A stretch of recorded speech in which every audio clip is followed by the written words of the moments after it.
Okay, so we should be recording and good to go. So thank you everyone for being here. This is the Montana Campus Compact AmeriCorps VISTA overview webinar. This is a webinar that I do with all site supervisors before their VISTA comes on for their year-long service term. Again, if you have any questions, please feel free to unmute yourself or put it in the chat, and I will answer any questions that come through. So let's get the ball rolling. Okay, so in terms of introductions, most of you do know me. I see some new faces as well as familiar ones on this call. For those of you that don't know me, my name is Callie Foster. I'm the VISTA Program Director here at Montana Campus Compact. I've been here since April of 2018. Administering this program and also another program. I've kind of moved up the ladder within Campus Compact. Before that, I did 2 AmeriCorps terms with a program called Energy Corps. They were out of the National Center of Appropriate Technology in Butte. And I served at the Department of Environmental Quality with a program called Smart Schools. It's a lot of information, but just know that I've been in the AmeriCorps world for about 7 years now. September will be 7 years. Have really enjoyed it. That's a little bit about my service journey. Additionally, we have Eli Bobie here. He is the VISTA program specialist with Montana Campus Compact. I'll let him unmute and introduce himself as well. Hey, good morning, everyone. Thank you, Callie. Callie said, my name is Eli Bobie, AmeriCorps VISTA Program Specialist. I've also been with AmeriCorps for a little while. I actually did 2 terms of AmeriCorps service with Campus Compact, 1 year in Bozeman back in 2018, and then a year here with Campus Compact in the office in 2019. Following that, I stepped into this role. I focus a lot on member reporting, recruitment of AmeriCorps candidates, and just generally supporting the program and supporting our members around the state. Thanks, Eli. I wanted also to give everyone a chance to introduce themselves. We would like to hear your name, the organization that you're with, location, and project year. And when I say project year, is this going to be your first VISTA, your second, or your third? Let's see who's on here. Carl, I'll start with you, and then once you're done, if you could just popcorn to someone else, that would be great. Hey, good morning, everybody. Yeah, Carl Unterschutz. I am the Outreach and Engagement Manager for Accelerate Montana's Rural Innovation Initiative. So we're one of the entrepreneurship organizations within Accelerate Montana.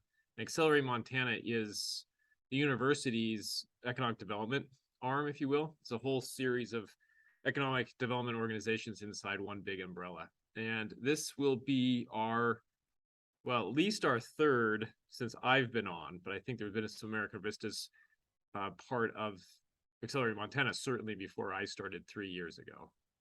And we are located in the university, UC 250, so in the Innovation Factory. So if you want to come visit us, please do. And let's see, who wants to be next? Christine, kind of next to my screen.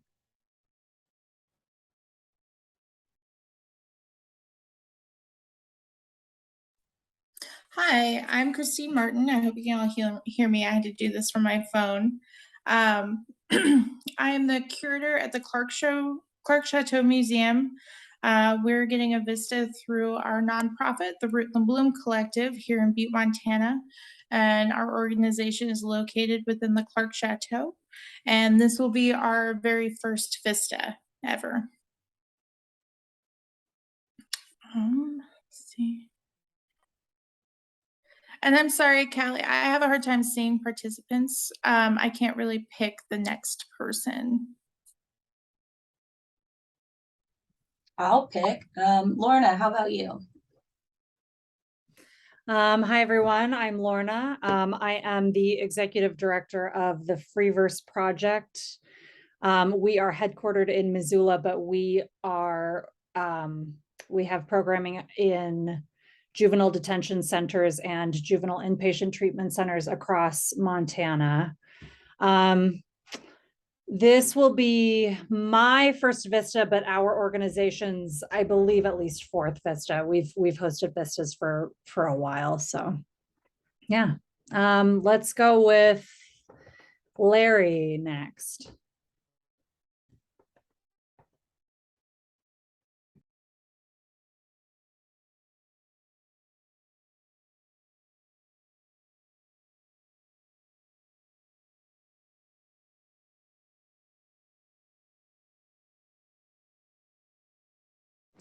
There we go. Sorry about that. Hi, I'm Larry Driscoll. I'm a board member at the Science Mine, and I'm with Doug Coe. He's another board member at the Science Mine in Butte. This is our first VISTA volunteer also. We have an interactive children's science center here in Butte that we're trying to expand some of our opportunities for people, and we're happy to have our VISTA volunteer. I hate picking people, so next we're on Constantina. Hi, yeah, it must be Constanza von der Palen. I'm with the Flathead Lakers in Northwest Montana. And this is our first year with a VISTA for the Lakers. And myself, the member, I've hosted a number of Big Sky Watershed Corps members in the past, but first VISTA. Lorna? I already went, but I appreciate you choosing me again, but I'm happy to popcorn down to someone else. Let's go with Nick.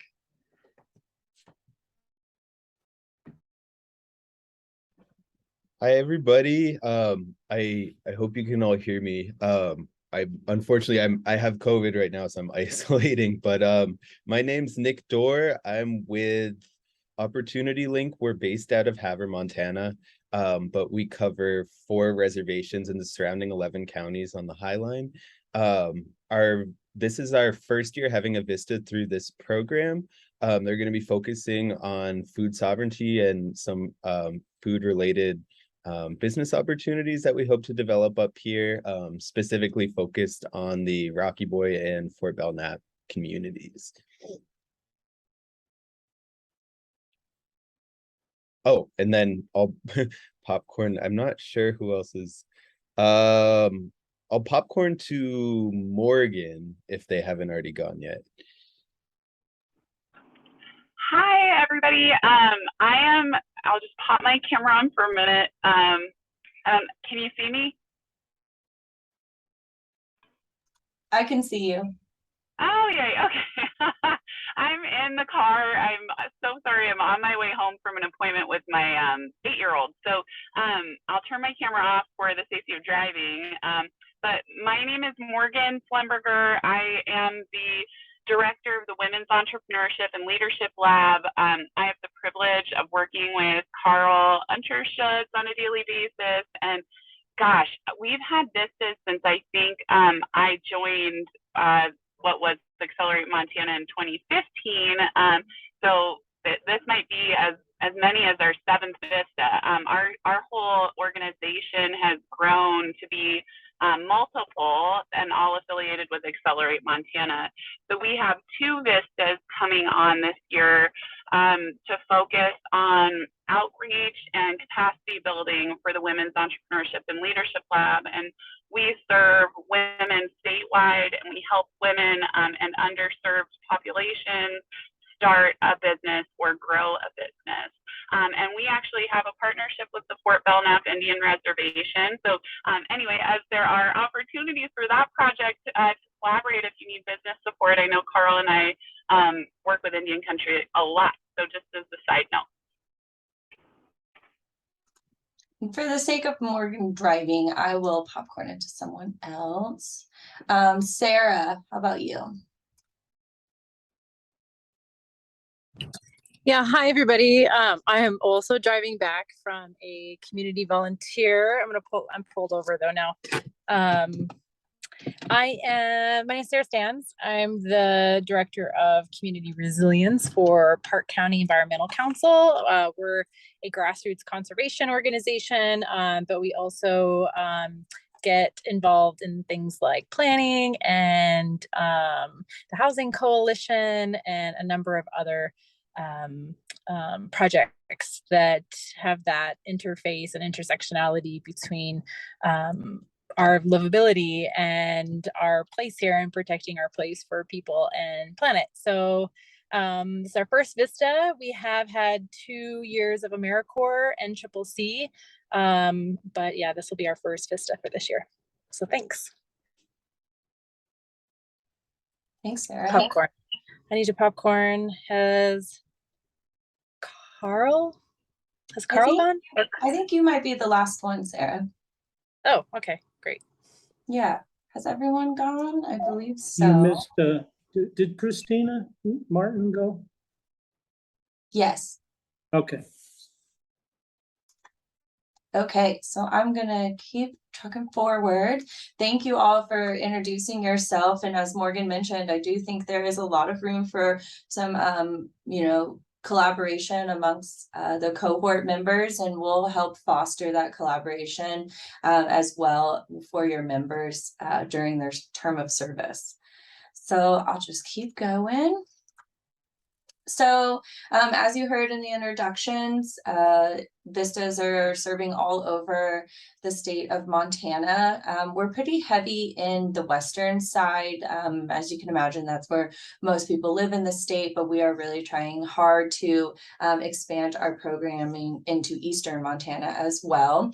The list, is pretty long. I'd say this is the most communities that we've had VISTAs in since I started at Campus Compact, so I'm really excited about that. But as you can see, we're going to have VISTAs, in the capital, a few in Butte, Missoula, Ronan, Arley, Billings, up in Kalispell, Havre, Livingston, Red Lodge, Fort Peck, and Bozeman. So we're really excited that we're going to have a pretty good sprawl across the state. So keep that in mind if you're in that area and you want to connect with other site supervisors or members, this is where we have them. So in terms of Montana Campus Compact as well as VISTA, MTCC, we are a statewide coalition of college and university presidents who have committed to addressing community needs throughout the resources of higher education. Montana Campus Compact, we were established in 1993 here at the University of Montana, but we are part of a larger compact who is headquartered in Boston. And I believe there is I want to say at least like 27 or 28 other campus compacts throughout the US. We are not just the only campus compact. And then within our compact, we host a VISTA program as well as another AmeriCorps state national program. And with VISTA, we place VISTA members in community organizations, public agencies, college campuses, nonprofits, faith-based organizations to create and expand programs that ultimately bring low-income individuals and communities out of poverty, as well as build capacity of these organizations to serve those communities. So the main things that you want to make sure that you're focusing on within VISTA program, again, is that building capacity. And that means, expanding or creating programming for your organization to better deliver your programming or to allow the community to be more aware of your programming. And then second, bring low income individuals and communities out of poverty. The overall umbrella goal of AmeriCorps is poverty alleviation. So we want to make sure that we're focusing on that as well. Okay, so I like to give a little bit of a visual when it comes to kind of AmeriCorps and the structure. This one has a lot to do with like a funding streams. And AmeriCorps used to be called the Corporation for National and Community Service, so this is a little outdated. But within AmeriCorps, there are kind of three pillars, and we're in this middle one where we are lumped with NCCC, which is the National Civilian Community Corps. That is a program where individuals between the ages of 18 and 26, they are put into a small cohort of about 10 people, and they travel around a region serving at projects for anywhere between like 6 to 8, possibly 12 weeks at a time. And then there are state and national grants. This is where AmeriCorps releases funding that is then funneled through government or like state government offices. We have another grant in our office that is run through the state and national grants, and those programs focus more on direct service, so not capacity building. These are members that are serving directly with beneficiaries of programs. So it's where a program has already been established and implemented, and they bring members in to help deliver that programming. And then we're right here in the middle under VISTA. And the way the structuring works with VISTA is they have transitioned into regional offices. So our regional office is in Denver, Colorado. And so the funding comes from, Congress into AmeriCorps, then further into VISTA, and then into the regional office. We apply every year to the regional office for funding. And we are lumped into this category of a sponsoring organization, and we are considered an intermediary. So we partner with VISTA subsites, so that would be you. You help manage VISTA members, and so it just kind of trickles down to members. I also show this visual to members, and I let them know that although they may be down here on the visual, I view them as the most important part of our programming, because without them, we would not be able to partner with you, and ultimately I would not have a job, and we would not exist within this programming. But I won't dive much further into this. I just like to give you an idea of how our funding stream and communication stream works. I have a pretty good relationship with our senior and regional portfolio managers within the regional office. So if you ever have some questions or concerns that are a little bit above MTCC, I can always relay information or questions up to the regional office, and they will help us out. There's a different type of sponsoring organizations, which would be like a single site. Large organizations such as like the Boys and Girls Club, they could be considered a single site. They have one supervisor and multiple VISTA members. We're just a little different with being an intermediary and partnering with upwards of 25 organizations every year. But that's a little bit about funding streams as well as the structure of AmeriCorps. Okay, so getting into the nitty-gritty VISTA overview for Campus Compact. Again, the goal is to help alleviate poverty. Members serve full-time. We tell them 24/7 because they are always representing your organization, Montana Campus Compact, and AmeriCorps. There is not, like an hour requirement that they have to complete in the entire year. So other AmeriCorps programs do have that, but for VISTA, they need to be in service for 365 days.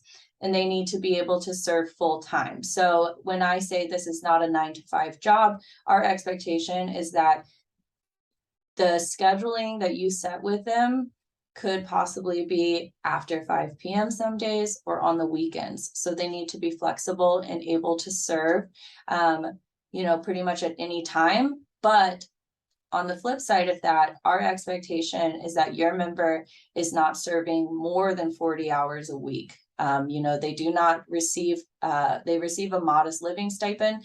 So we do not want to kind of abuse their ability to serve 24/7, but we want to make sure that they are serving on a full-time basis, which I typically say anywhere between 35 and 40 hours a week. They are able to serve on the weekend. So if you do weekend programming, it is acceptable to expect them to be there, but just know that they should not be serving more than 40 hours a week. In terms of a service site, which would be you, and a service site supervisor, You need to provide day-to-day supervision of your member. You also need to provide supplies, equipment, and training in order for them to successfully complete what is in their VISTA assignment description. So when I say supplies and equipment, they need to have access to a computer, a phone, internet access, and they also need to be in a safe working environment. Your project must build capacity and focus on indirect service. Indirect service means they should not be serving directly with beneficiaries. They should not be delivering curriculum to your beneficiaries. They should be on kind of the back end of things, building the capacity of your organization. They can definitely create curriculum, but they should not be implementing it. Your project needs to align with our program priorities, which are education. So that means school readiness, K through 12 success, college access, and success. Veterans, we really try to tie the education and the veterans together, but any programming that serves veterans, especially low-income veterans, aligns with our program priorities. And then a new one this year is community resilience. This year, we've tried to focus more on food sovereignty and climate action plans in terms of community resilience, but in AmeriCorps, they phrase it a little bit different. Community resilience could also have to do with social justice, as well as climate. But this is new this year, and we're piloting a resilience cohort. Some of you are on this call. So this is new, and we're excited that we have expanded our program priorities. And then lastly, cost share. We do a kind of like 2-tier cost share structure. And if you are considered an affiliate of Montana Campus Compact, so that means your VISTA is going to be serving on one of our affiliate campuses, then the cost for the year is $6,250 to host a member. Excuse me.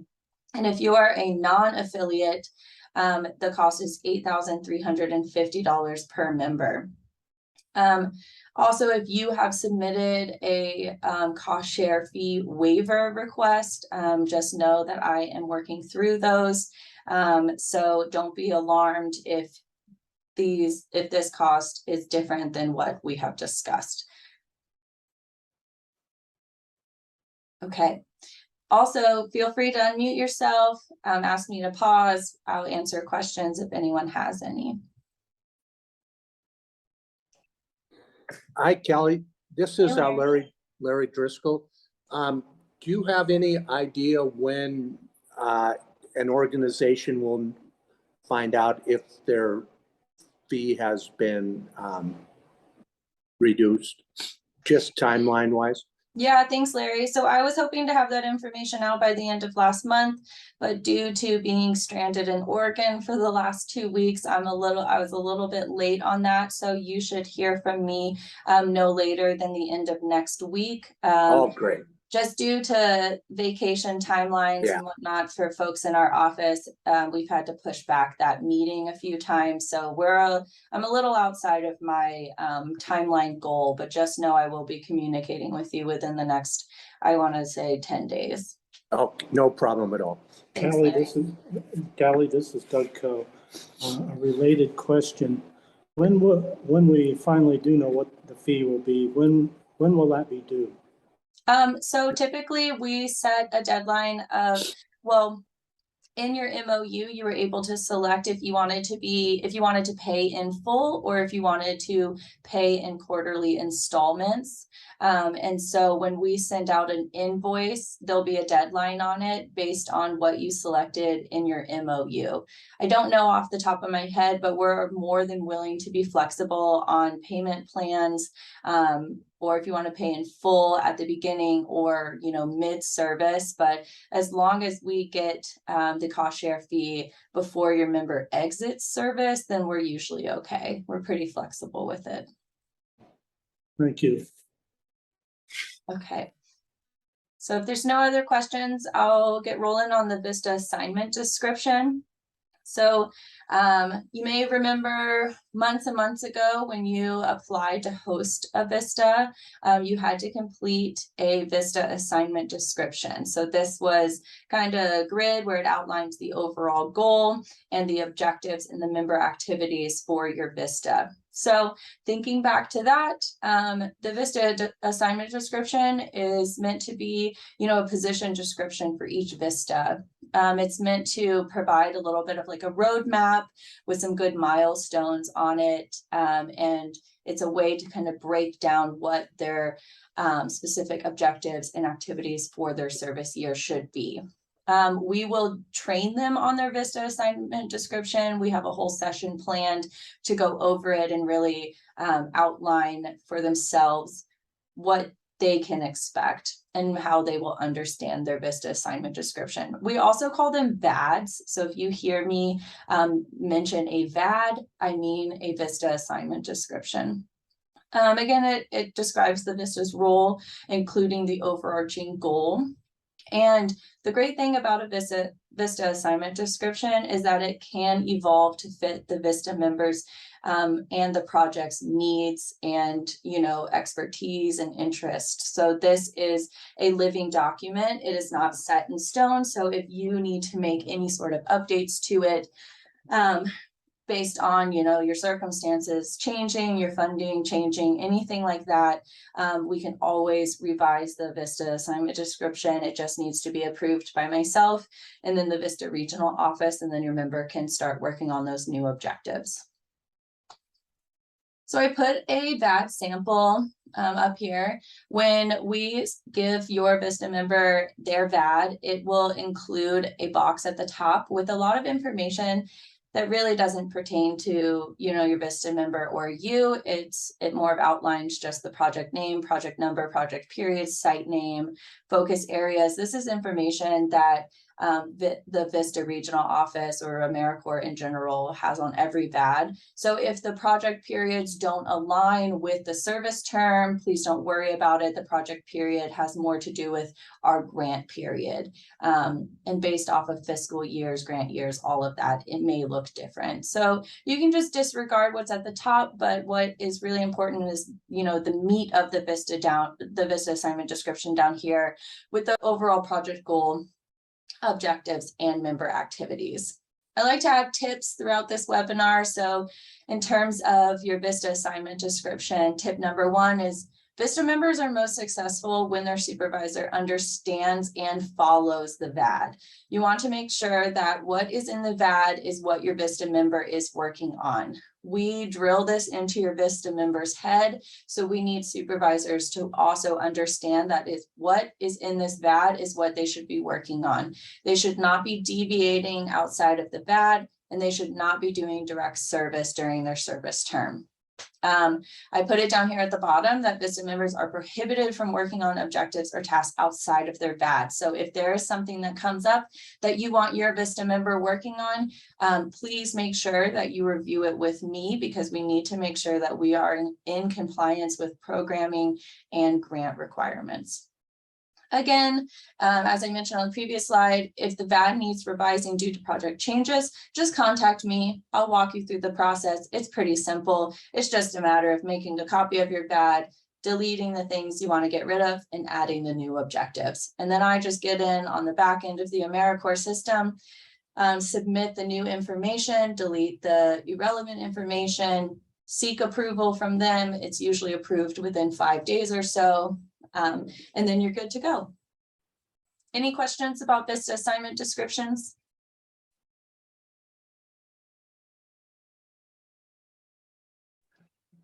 I'm sorry, I hate to be the person asking questions, but we just recently had a meeting and we kind of had a discussion about, I didn't realize you were going to have a VAD, but we had a job description that we kind of informally wrote up, looking at our application to see if it fits with that. Is that problematic, or is that, if we use it informally, is that okay? I think it would be best for us to cross-reference what you have listed on that role description versus what I have on the VAD. Okay, and then make any appropriate changes. okay. Yeah, so if you want to send that to me, we can definitely get through that process pretty quickly. And I think it's quite similar to what, Okay. we didn't realize you were gonna have this, so it's, I believe, pretty similar to what you're looking at. Okay, great. Yeah, and if it's what Bev submitted with the application, if it's that same document, we just took the information on there Okay. and put it into the VAD. So definitely feel free to send it to me and we'll cross-reference it and I'll make sure Okay. that we're on the same page. So let me see if I understand what she just said. Basically, you've already created a BAD based on our application, is that right? I have, yep. So every Okay. member so far has a VISTA assignment description that I have submitted to VISTA, the regional office.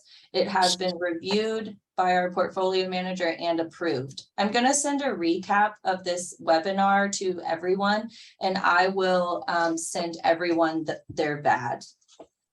Okay. Perfect. Okay. Any other questions out there?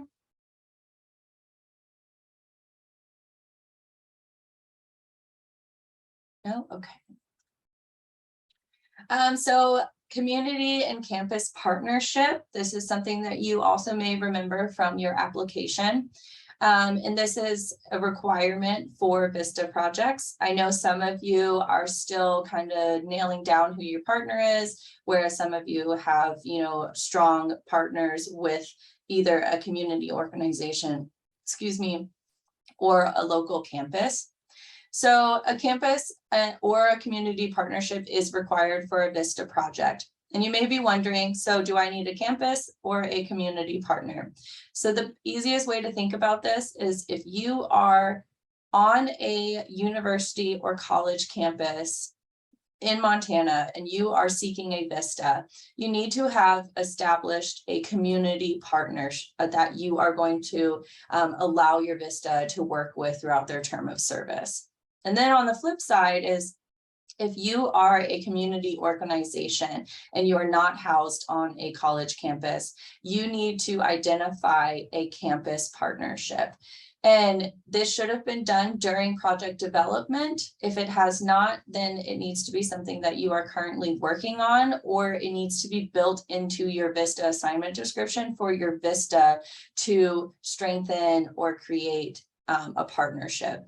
It helps address community needs by utilizing the resources of higher education. So we think of it, the resources as leveraging resources such as student volunteers and faculty research. Student volunteers, you know, we're seeing an increase in classes or professors or even degrees that are requiring experiential learning or some type of off-campus volunteer service learning requirement. So students are currently looking for volunteer opportunities. So if you are looking for volunteers, your local campus may be a really great place to leverage volunteers.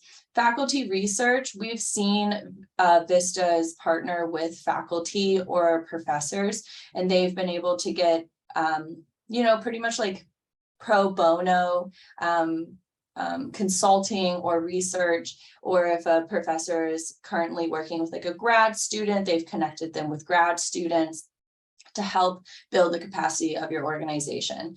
We leave this partnership pretty open based off of what your organization needs and what your project goal is in the objectives. We don't say this is exactly what this partnership should look like, because all of your circumstances are different. We will be checking in on your campus and community partnerships during site visits. So it is up to you to introduce your VISTA to your partner, encourage collaboration, and communicate with your partner that we will be checking in during site visits. I really hope that your partners are able to make it to those site visits just to talk about, you know, how things are going and if MTCC can support this partnership in any way.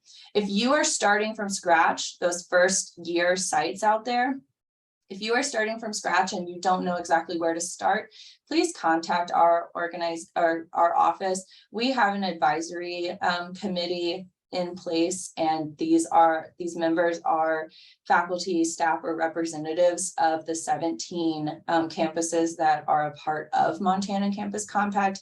So we can most likely connect you with someone who could help you establish that partnership. A tip that I put on here is communicate who your campus or community partner is with your VISTA soon after they start. Please provide an introduction between them, because some VISTAs, they are brand new to, the workforce. This is their first professional gig. They need a little bit of coaching, and they may not know how exactly to, introduce themselves, get that ball rolling. So please provide that introduction early on. We don't want to get to, the halfway point of their project and I start poking and prodding about the partnership. We want to make sure that it's established early on and that they're introduced early on as well.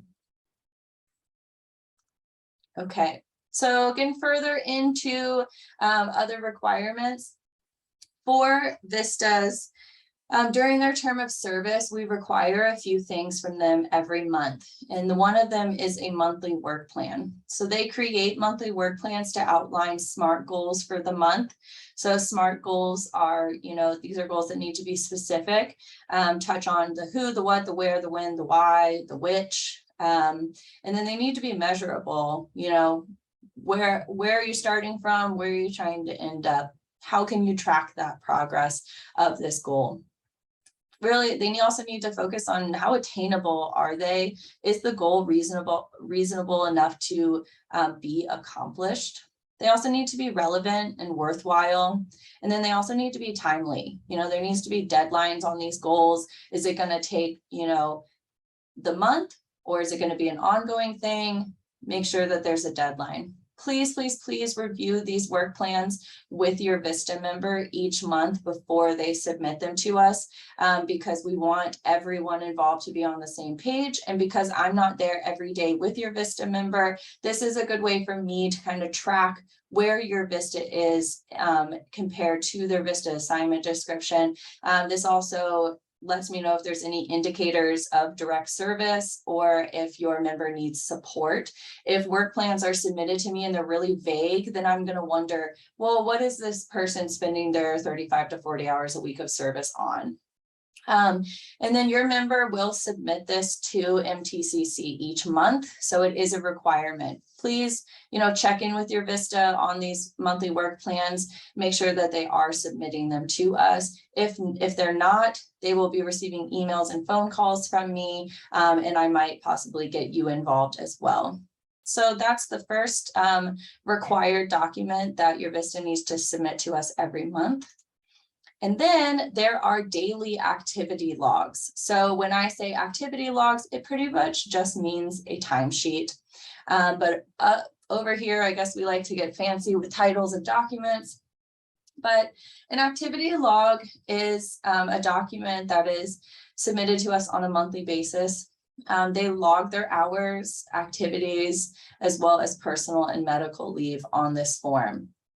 Supervisors have to sign off on an activity log every month. Again, I will say that again because we've had issues with this in the past. You must sign off on this activity log every single month before your VISTA can submit it to us.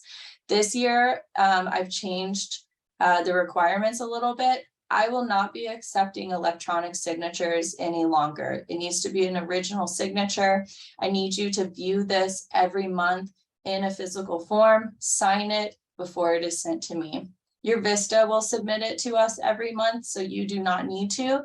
But if it works out that you want to submit it to us, that is fine as well, but I will not accept it from anyone else other than the VISTA and the direct supervisor. And again, I am no longer accepting electronic signatures. Okay, so on the next page, here is a example of an activity log. It's a full page. I need to know your. Sorry to interrupt. Can I ask a quick clarifying Yeah, question on the absolutely. activity log signature? So when you say electronic signatures, last year we submitted all of our Vista's timesheets or activity logs as PDF form with the signature that was on that I put on it, but didn't actually sign it with a pen and photocopy it, but we did it that way on a PDF. Is that going to be okay this year, or do you want actual photocopies?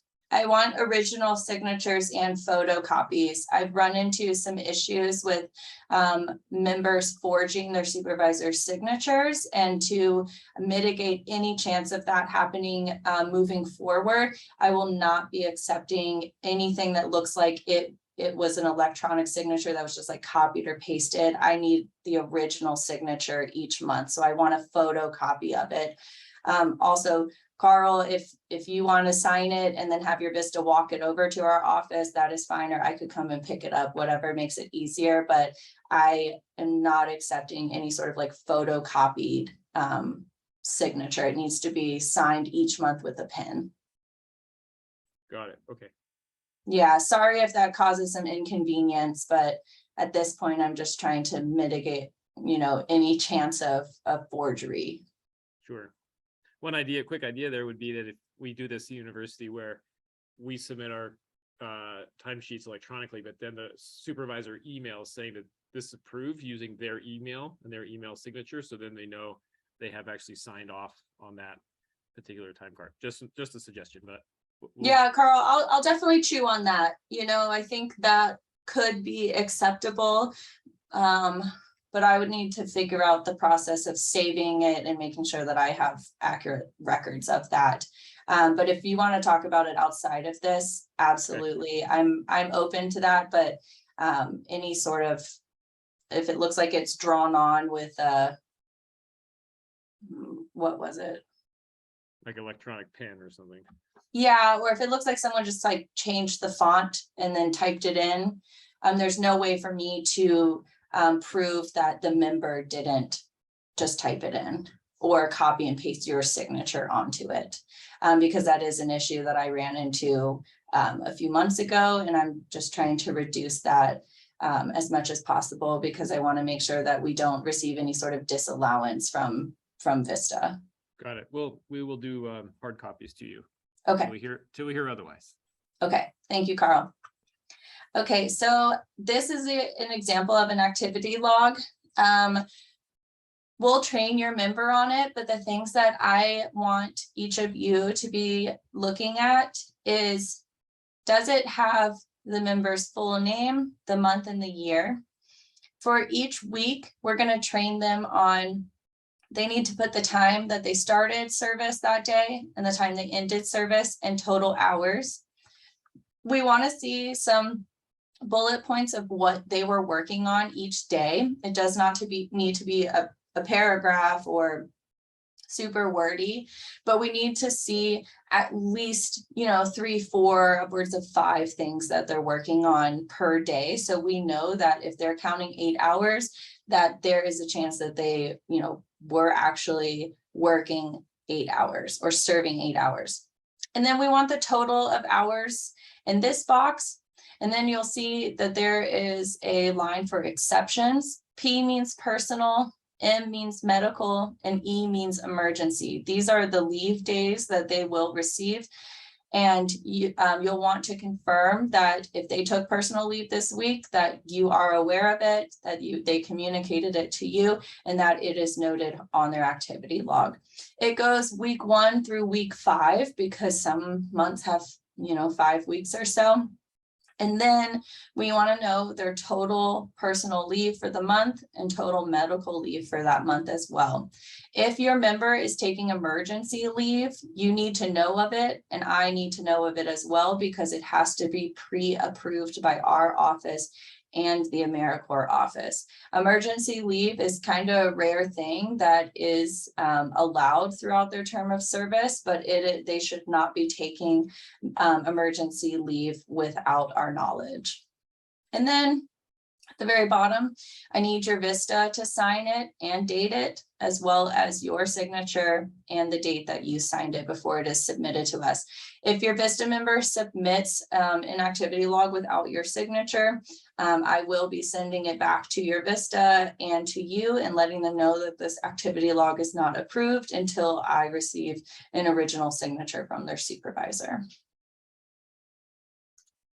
Okay, so getting further into compliance, an activity log is absolutely required because we have to stay in compliance with our grant, and that is a required thing. But I broke this page out into what is required of the VISTA member and what is required of the site supervisor. So each member is going to have to submit the monthly work plan and a activity log. And then on top of that, we require them to submit a monthly report via an online platform called Qualtrics. It is pretty much a survey platform. We have broken out this report based off of demographics, as well as some information that we need for our reporting. And then there is 2 federal performance measures that you have selected in your application that will be on this report. And you may remember choosing those, an output and an outcome, and they have to do with capacity building and poverty alleviation. We're going to go through like a 2-hour long training on this with your members, so they will know exactly what to do when it comes to monthly reporting. But if they have questions about certain demographics that you collect and whatnot, please feel free to review their report. We also have a work study student here that helps with it as well. So there's going to be a lot of support from our office for your members regarding monthly reports. But these are the 3 required compliance related things that your member has to support to us or submit to us every month. So keep that in mind: a monthly report, a monthly work plan, and then those activity logs. You do not have to sign off on the monthly reporting because it's all online, but I would suggest that you maybe walk through it with your VISTA the first or second month of their service. Constanza, it says that you raised your hand. Would you like to unmute and ask a question? Yeah, thanks. I was curious if we can have the end of term impact report outline, or what's required. Just it's nice to see that at the very beginning, just to Yes. Okay, yeah. So getting into the site supervisor compliance. So again, you'll sign off on the monthly activity logs, no electronic signatures, as I mentioned before. We ask that you review monthly reports and work plans with your VISTA. And then we send out a Google form every month. Those of you who are on their 2nd or 3rd year of having a VISTA, you might remember this. It is a monthly Google form where we ask, how many personal days did your VISTA member take and how many medical days did they take? This is our way to just cross-reference what is in those activity logs as well. And we keep track of personal and medical days for your VISTA, and we ask you to do the same. The end of term impact report. So this is not something that a site supervisor has to write, but it is something that we ask that you review. It is just a 1 to 2 page narrative of what your VISTA completed and accomplished during their term of service. We also ask for any sort of positive quantifiable change that they helped with throughout their term of service. And then we also ask that they share an impactful story from their service. I will send that out. I can send out the guidance when I recap this as well, but just know that it is not something that you necessarily have to compile and complete on your own. It is a requirement of the VISTA member, but we ask that you review it and approve it before it is submitted to us. Kelly, this is Larry again. Question regarding personal and medical days. Do they have a specific number contractually for personal and medical days, or is it just kind of, I'm kind of curious how that works, personal and medical days. Is there a specific number or not? There is, yep, and I'll get into that, and I think Okay. maybe the next slide or the one after that. Okay, And just to finish off this slide, there are 2 site visits that I am required to complete with your VISTA and you as a site supervisor. So the first one is a in-person monitoring meeting. I say pending because I just didn't know over the last 2 years of, how things would shake out with COVID and whatnot. But this year I am planning in-person site visits, and those will take place within the first 3 to 6 months of your member service term. So you can expect some communication to come from myself or Eli or our VISTA leader as well, pertaining to site visits. And then as your member starts, thinking about closing out their term of service, I will do a second monitoring meeting just to make sure that we're wrapping up things successfully, that your member is preparing for ending their term of service. And it also gives me a chance to check in with you as a site supervisor just to make sure that we're focused on, sustainability of the project and what your plans are moving forward. So that will take place sometime in the spring of 2023. So those are 2 touch points that I'll be either, the first one will be in person, and I think in spring it'll most likely be over Zoom, but that is still, to be determined. Okay, so getting into personal and medical leave. So each VISTA is allotted 10 personal leave days and 10 medical leave days. So a total of 20 days throughout their term of service. The emergency leave policy is that they are allowed 1 week. So that is 5 service days of emergency leave for the death or critical illness in their immediate family. The great thing about emergency leave is that if your member needs to take emergency leave, AmeriCorps will pay for round trip transportation for your VISTA. If they need to, go home for any sort of critical illness of a family member or a death, they need to let me know immediately of those circumstances, and then I will arrange with AmeriCorps for the VISTA member support unit to reach out to your member and organize and facilitate this round trip transportation. The one caveat with the round trip transportation is that it is within the US border. They do not cover international travel, but they will pay for round trip transportation for your VISTA to get to the nearest border or airport if they do need to travel internationally. And then national holidays, we tell VISTAs that they are able to take off national holidays that are observed by your organization. If you do not have a national holiday calendar in place, please use the University of Montana's. We do expect your VISTA member to receive 11 national holidays throughout their term of service. And if you are not allowing them to take those national holidays, then there needs to be some other type of flex schedule in place, because we want to establish a standard for all members.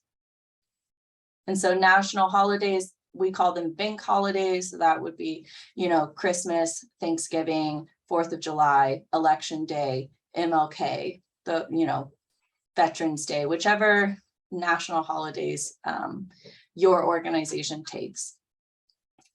And then also it is your responsibility to ensure that your VISTA follows these guidelines of 10 personal leave days and 10 medical leave days. They need to communicate when they are taking time off to your office. They do not need to let us know because we will see it on their activity log, as well as their that Google form that you submit to us. Okay, so this is just an example of the Google form to be completed each month for personal and medical leave. Reminders will be sent out each month. If you do not fill this out, we have a very wonderful work study student who is very good at pestering for this form. So just know that if you don't fill it out, you will be hearing from him. Okay, so another thing that I like to brief supervisors on is that your member is allowed outside employment and education during their term of service. So outside employment, it does need to be pre-approved by you and our office and the regional VISTA office. Employment cannot interfere with designated service duties as determined by the supervisor. They also are not allowed to work a full-time position. It needs to be part-time. Also, we train them on this and we let them know that their service duties come first, not that second job. So if it does interfere with service duties determined by you, the supervisor, you need to let us know so we can discuss it and have a new form filled out. Same with educational courses. Full-time enrollment is prohibited for VISTA members, but part-time enrollment is allowed, but it must be approved again by you, the site supervisor, our office, and the regional office. And same with outside employment. Courses cannot interfere with designated service duties as determined by you, the supervisor. There are two forms that your member would need to fill out for outside employment or educational courses. We will provide that to them during orientation. Callie, this is Doug Coe. Is it common or? I'd say about 30% of my cohorts have outside employment or education courses. Okay, in the area of employment, do you have any, just a couple of examples, for example, that you've had in the past? Yeah, so the most common things that I see are members working part-time at like big box stores such as Walmart, Target, Michael's, those sorts of stores. And it kind of depends. Some will do like a seasonal part-time gig. I know I had someone working at like the Paddleheads baseball field here in Missoula working parking during games. And that was more of a seasonal sort of thing. And then some members, they do like pet sitting and babysitting or house sitting. Those are not, that's not outside employment I need to know of because they're not receiving a W-2 with it. Those are more of just like on the side, under the table employment that I know happens, but I do not require a form for it. It's more of like, if it's an official employer where they're going to be receiving a W-2, I need to know of it. And the most hours that they should be working outside of service is 20 or less. I usually don't approve a job where it's more than 20 hours a week. All right, thank you. You're welcome. Okay, so then we're getting into prohibited activities. This is something that AmeriCorps sets in place, and no AmeriCorps member can engage in prohibited activities. So one is political engagement. So this means during their term of service and within their like official service duties, excuse me, with your organization, they should not be engaging in political engagement. And this means like any service related efforts to influence legislation. Same with religious activities. They should not be facilitating or holding any sort of worship or prayer or anything related to religion as part of their official service duties. Same with union organizing or anti-union organizing, providing abortion services or referrals. They also should not be consuming alcohol when they are, serving. If your organization hosts like an event where alcohol is consumed by your member or it is served and your member is of age, they can consume alcohol, but it should not be considered when they are in service. If they are attending an event as an attendee, that's fine. But if they are considered like at work or on service, they should not be consuming alcohol. And then safety risks. So participating in any activities that pose a significant safety risk to clients or themselves. I like to put a tip on here that your member can participate in any of these activities on their own time, in their own clothing, and on their own device. So when I train them, I tell them, when you get home from your service and you want to, attend church, or you want to be an advocate for some type of political person or party or whatnot, absolutely do that on your own time and on your own device. You should not be coming into service at your service site, getting on your Facebook and ranting about how you hate the current political, party or whatnot in Montana. And then when I say in their own clothing, they will be receiving some swag that has the AmeriCorps A on it, as well as the Campus Compact logo. They should not be going to bars wearing that clothing. They should not be, going to church wearing that clothing. Any sort of clothing that they're wearing where they could be perceived as an AmeriCorps member or be perceived as, serving, they should not be engaging in any of these activities. Constanza, did you raise your hand? Oh, you answered the question. Thank you. Okay, great. And if you do see that your member is engaging in any of these prohibited activities during their service, please let me know. It is a big no-no. Also, if I tell your members that if their site supervisor is asking them to do any of these prohibited activities, they need to, politely deny that, task, and they need to let me know, and I will be calling you to remind you of prohibited activities. Again, if the regional office gets wind that your members are engaging in prohibited activities during their term of service, it could result in your member being removed or potentially a disallowance for Montana Campus Compact. So this is pretty serious. I haven't seen too many issues with this, but I do like to just put it out there that these are big no-nos. And Christine asked, are they required to wear the swag while at work? We have a business casual dress code. Christine, no, we do not provide uniforms, but we do provide, like I have one right here. We provide them sweatshirts throughout their term of service, as well as shirts. They get some notebooks, some water bottles, those sorts of things. So no, they're not required to wear it at any time, but we do provide it and encourage them to wear it. Okay, I'll keep going because we're a little bit past noon. Okay, so VISTA trainings that we are going to involve them in is a state and MTCC pre-service orientation that will take place the first 2 or 3 days of their service term. And then they move into an on-site orientation and training with you at the host site. I'll get further into that. So on-site orientation and training, we call it OSOT. It is an orientation plan for your VISTA's first 3 weeks in the office. We provide this. It's a document, a multi-page document that we provide them. And the purpose is to, help them establish an effective working relationship between themselves and the supervisor, this other staff that are at your organization, as well as your community. So week 1, they get into, knowing the organization and the community. Week 2 is, it expands on that, but gets in a little bit more to the project and campus partner. And then week 3 is where the work plan development begins.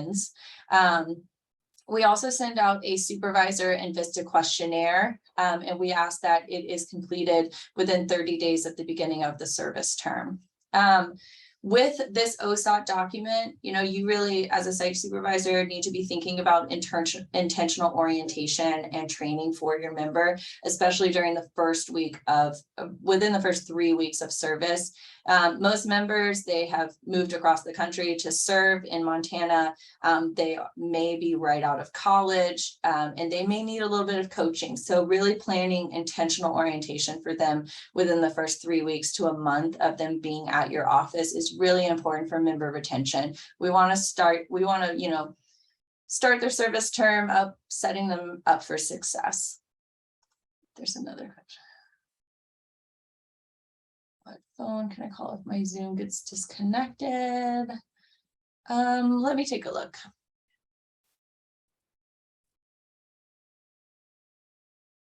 Awesome. Hey, Eli. Yep. Could you find the phone number for this call and put it in the chat while I move forward? Oh, yes, I can do that. Thank you. Okay, I'll keep moving forward for the sake of time. Why is it doing that? Okay. So I like to kind of review best practices for supervision. In the beginning, you can expect to spend, 10 to 15%, maybe even 20% of your work week and your time, orienting your member, getting them set up, making sure that work plans look good, reviewing the VAD, really thinking about spending intentional time with them in the beginning to make sure that they are aware of your organization's goal, the VISTA project goal, and what expectations are of them. We want supervisors to help members assimilate into the community and the work environment. If you have a weekly staff meeting that you do with all other staff or board members, please invite them to that. Allow them to be treated as members of your staff.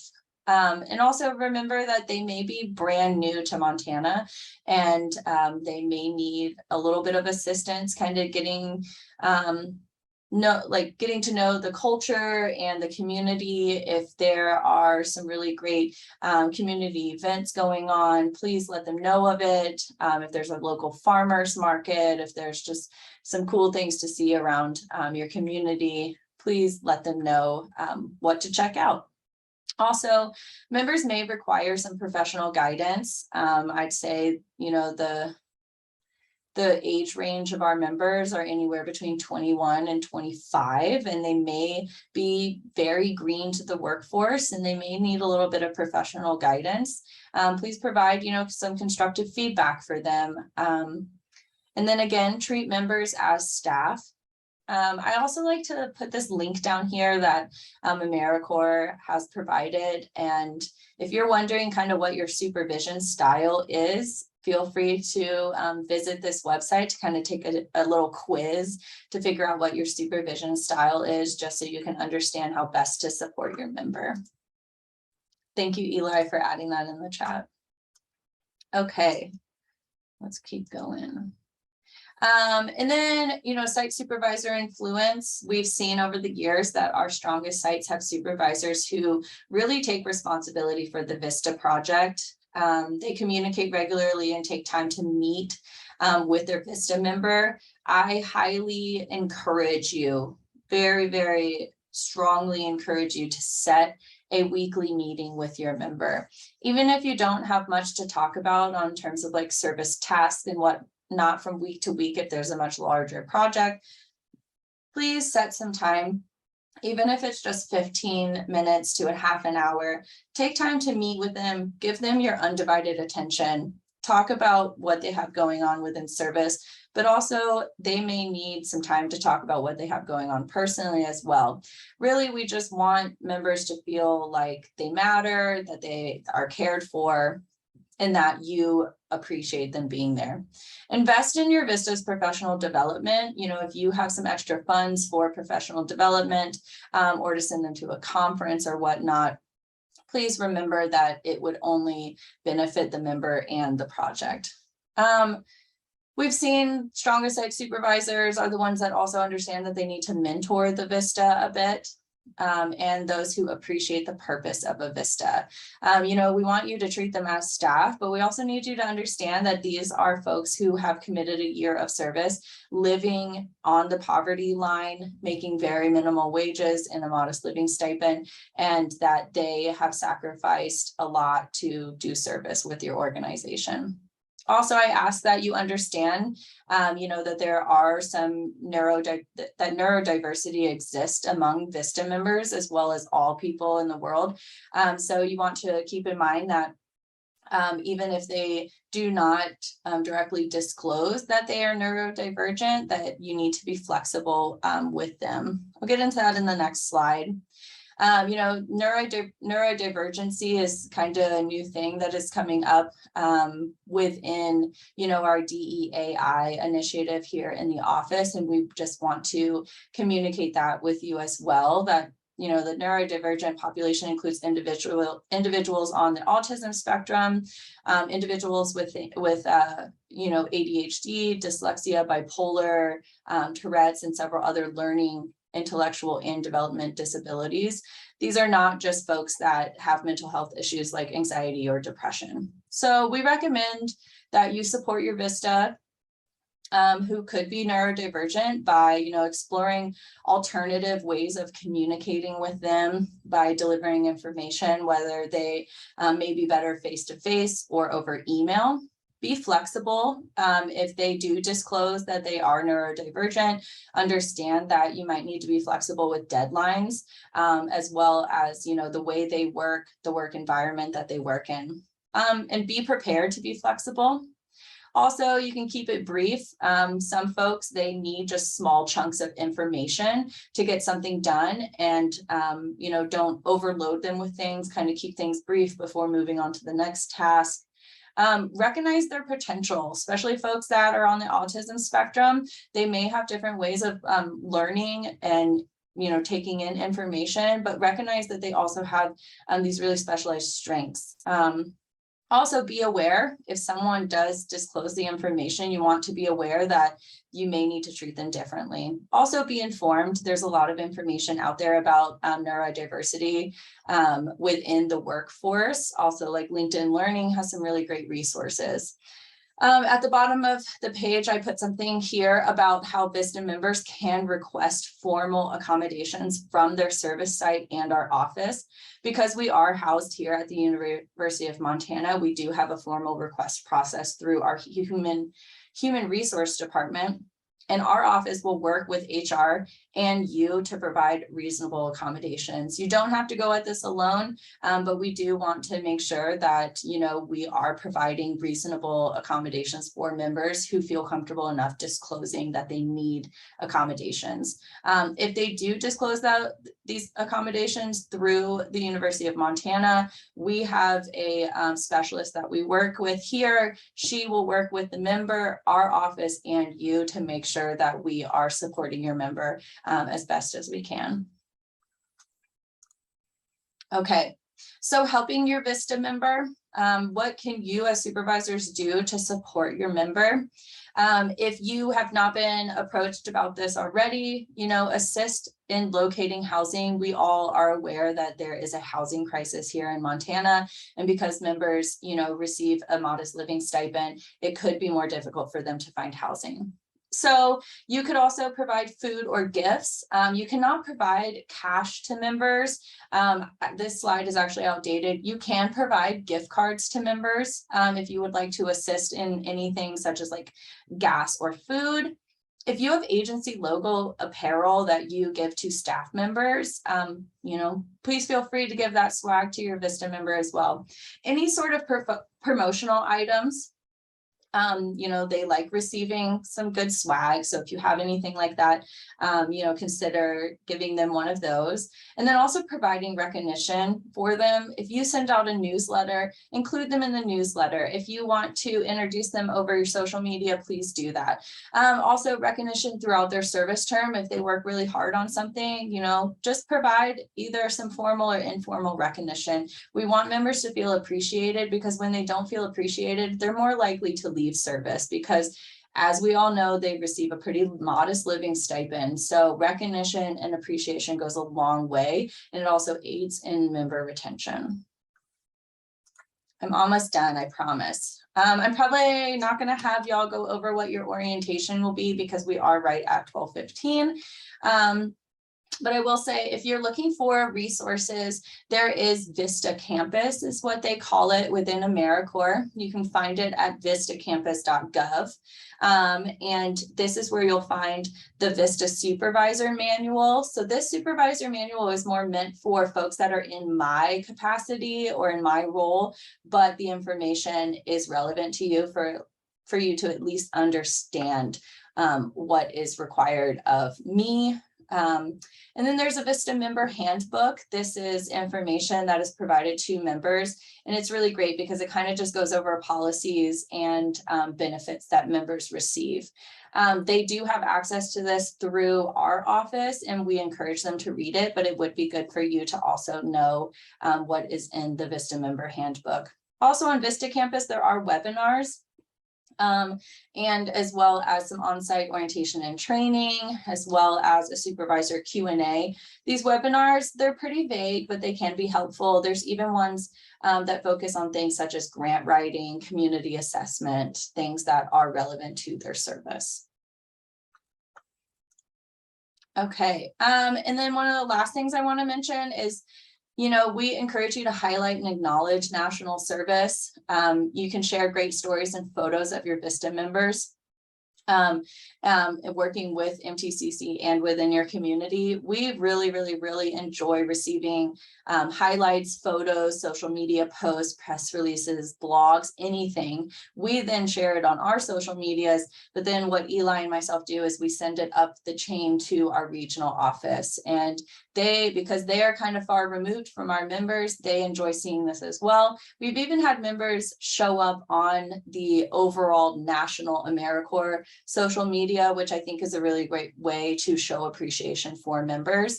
Just recently, during the month of June, we had a member that was highlighted through the AmeriCorps Facebook, LinkedIn, Twitter, and Instagram pages. So again, please share these good highlights, acknowledgements, and stories with us. We'll encourage your members to do the same.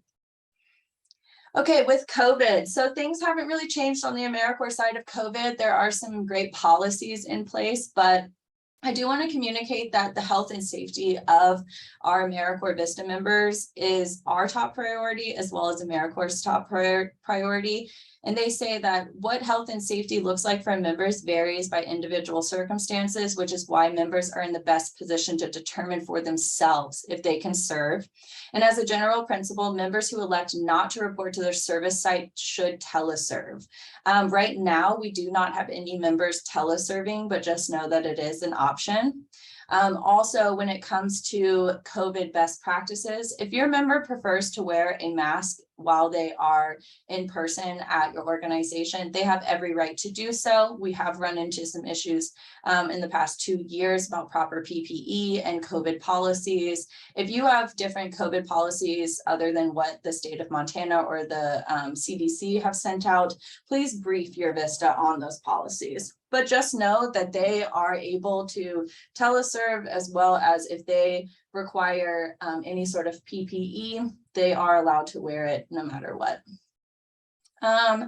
Also, if your VISTA is teleserving in any capacity at all, even if it's just for a few days, they need to have a teleservice request form required. Please email me for that form.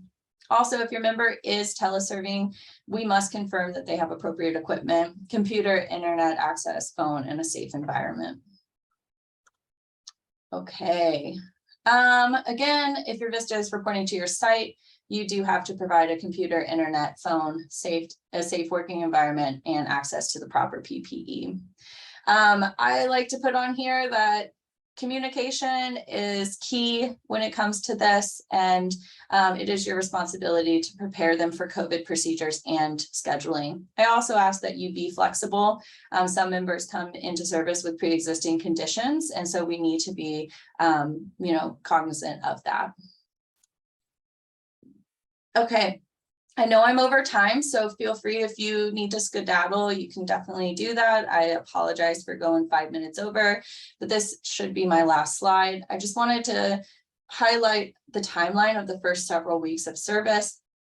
As you should know, your member will be in person with us here in Missoula for a pre-service orientation. We require all members to be present for this. If your member is going to attend virtually, we should know that immediately. But as of right now, we only have one person attending virtually.